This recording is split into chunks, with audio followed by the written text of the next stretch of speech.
उस डाटा का अपनी परियोजना में उपयोग कर सके। उसके दृष्टिकोण से आज महत्वपूर्ण वर्कशॉप आज यहाँ हुआ है, जिसमें केंद्र सरकार की ओर से DPIIT का पूरा टीम के द्वारा सभी पदाधिकारी को वर्कशॉप सभी विभाग अपना डाटा का पोर्टल अलग अलग मिल करके एक पोर्टल। जैसा कि आपको पूर्व में बताया गया कि माननीय मुख्यमंत्री जी के 16 अक्टूबर के कार्यक्रम में लगभग 5,500 पर्चा उस समय बन के तैयार था, बरारी अंचल और कुर्सेला अंचल का। उसको माननीय मुख्यमंत्री जी के कार्यक्रम में लगभग 10 लोगों को माननीय मुख्यमंत्री जी के द्वारा पर्चा दिया गया था और शेष बचे हुए सभी लाभुकों को पंचायत वाइज उसी पंचायत में कैंप करके कल भी दिन भर कैंप किया गया है। उसके लिए कल भी सभी पंचायतों में टीम ने कैंप करके डिस्पोजल किया है। कल के कैंप के बाद लगभग 1100 के आसपास पर्चा बच गया था, उनका आज भी सभी पंचायतों में फिर से कैंप किया जा रहा है और आज के बाद अगर बच जाएगा तो कल भी सभी पंचायतों में हम लोग कैंप करवाएंगे और ये जो 5,500 पर्चा हम लोगों के द्वारा तैयार किया गया था उनका वितरण कल तक हम लोग पूरा करवा लेंगे।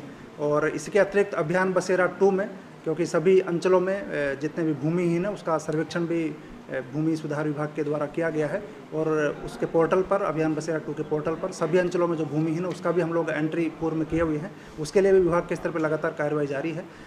पिछले 2 महीनों में हम लोग लगभग 764 लोगों को उसके तहत भी अभियान बसेरा 2 के तहत भी पर्चा का वितरण का कार्यक्रम किए हैं। उन सभी का भी हम लोग अगले कुछ दिनों में जिनका बन के तैयार हो गया उनको लगातार वितरण करेंगे। कितने पंचायत के लोग शामिल हैं?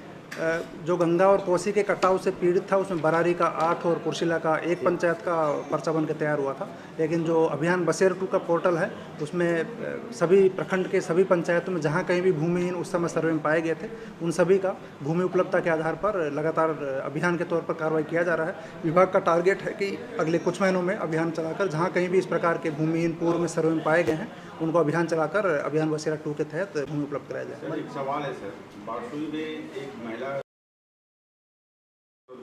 उसका बंधा हुआ, इस क्या एक्शन लिया जाएगा सर? आंगनबाड़ी में जैसे कि आपको पूर्व में बताया गया है कि इस प्रकार का अगर कहीं पे भी शिकायत आता है तो संबंधित पदाधिकारी के ऊपर पूर्व में भी जांच हुआ है, सस्पेंड भी हुआ है, DPI CDS भी सस्पेंड हुई है। तो अगर इस प्रकार का मामला है तो निश्चित रूप से उस पर कार्रवाई होगा। टीम गठित करके हम लोग उसका जाँच करवाएंगे। भ्रष्टाचार को लेकर कहीं भी शिकायत होता है, चाहे वो किसी भी ऑफिस में हो, सरकार के द्वारा उस पर त्वरित कार्रवाई किया जाता है। तो जो आपका शिकायत है उस पर भी हम लोग कटिहार जिला में आया है और जिला स्तर के सभी पदाधिकारियों का PM गति शक्ति के बारे में एक कार्यशाला आयोजित किया गया है।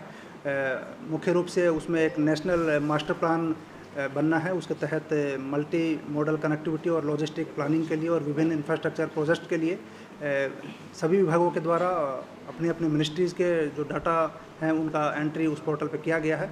इसी प्रकार विभिन्न राज्य सरकारों के द्वारा भी उस पोर्टल पर एंट्री किया गया है। कटिहार जिला में बीटा वर्जन उसका लॉन्च किया गया है और वर्तमान में सभी विभाग के पदाधिकारियों को उसका लॉगिन क्रेडेंशियल इत्यादि का प्रशिक्षण दिया गया है और किस प्रकार से उस पोर्टल का भविष्य में विभिन्न प्रकार की परियोजनाओं की प्लानिंग में यूज़ करना है, चाहे स्वास्थ्य हो, चाहे शिक्षा हो, आंगनवाड़ी हो, रोड हो, रेलवे हो या अन्य विभिन्न प्रकार के प्रोजेक्ट्स हो, वो सभी उस पोर्टल पर विजिबल होने से आपस में सभी विभाग एक दूसरे के परियोजनाओं को देख पाएंगे और उनको बेहतर प्लानिंग करने में मदद मिलेगा। उस उद्देश्य से आज एक कार्यशाला आयोजित किया गया है जिसमें भारत सरकार के टीम के द्वारा सभी पदाधिकारी को डिटेल में प्रशिक्षण दिया गया है। कटिहार में पर्यटन के क्षेत्र में 2-3 ऐसी जगह हैं जो कि राष्ट्रीय स्तर पर चिन्हित किया जा सकता है, जैसे गोगा बीर झील हुआ, गोरखनाथ मंदिर हुआ, लक्ष्मीपुर का ऐतिहासिक गुरुद्वारा हुआ। उस दिशा में क्या कोई पहल की जाएगी?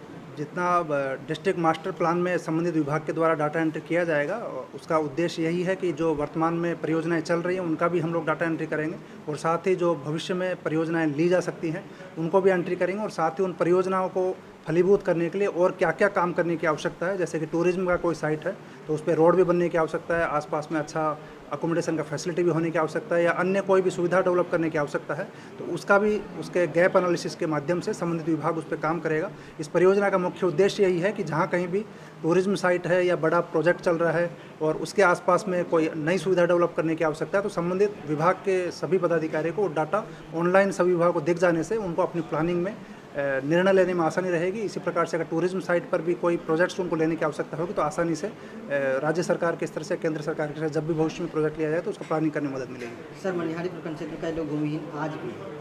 जैसा कि आपको बताया गया कि अभियान बसेरा 2 के तहत सर्वेक्षण में जिनका भी ऑलरेडी नाम है, चाहे वो मनिहारी हो, अहमदाबाद हो या किसी भी प्रखंड में हो, हम लोग उसके लिए अभियान बसेरा 2 के तहत ऑलरेडी सर्वेक्षण में जिनका नाम है उनके लिए भूमि उपलब्धता के लिए लगातार प्रयास कर रहे हैं और जहाँ कहीं भी भूमि उपलब्ध है उनको अभियान बसेरा 2 में भूमि उपलब्ध करा रहे हैं। ठीक है, धन्यवाद।